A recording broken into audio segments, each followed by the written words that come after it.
I think that goes back to having the stick in my hand all the time. Growing up, I'm just able to do some things that some guys can't. And I would never say it's flashy or creative. I would just say I'm just trying to get the ball out of my stick as fast as I possibly can.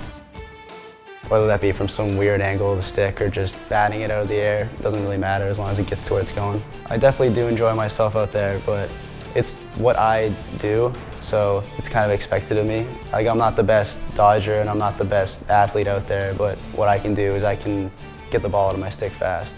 So everyone has their role on the team. Like, Ray Mastriani is one of the fastest kids I've ever seen, and he probably deserves more credit for that than I do, because all I have to do is put a ball in the net. My initial thoughts when I saw his highlight film was that this kid is going to score 1 million goals in college lacrosse. The way he just moved a little bit differently when he didn't have the ball. Typically, when you look at high school players play, if they don't know what to do, they stand still. Tristan's the exact opposite. When he doesn't know what to do, he moves. By moving, he puts himself into positions that other players don't end up being in, and they're usually advantageous to be able to score goals and draw the defense to help others create scoring opportunities. It's just a really, really smart and instinctive ability that he has. He's got potential to be phenomenal. He's just an unbelievable student of the game on the offensive end, and I could see him developing into someone that can kind of quarterback the offense from his position. He's got a great knack for knowing where to be at the exact moment he needs to be there. I think the future is really bright. I think the sky is the limit for him. He draws a lot of comparisons to other Canadians that have had a lot of success in the college game, but also in the professional leagues, both indoor and outdoor.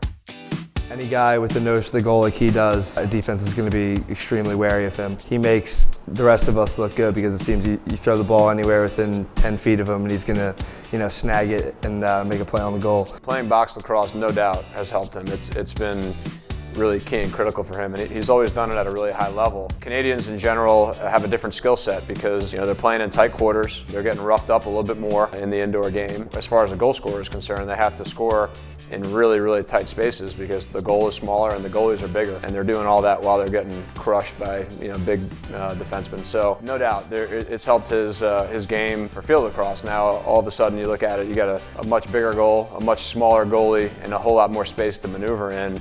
And that's why you're seeing a lot of Canadians have a lot of success in the college game in field lacrosse, and Tristan's no different.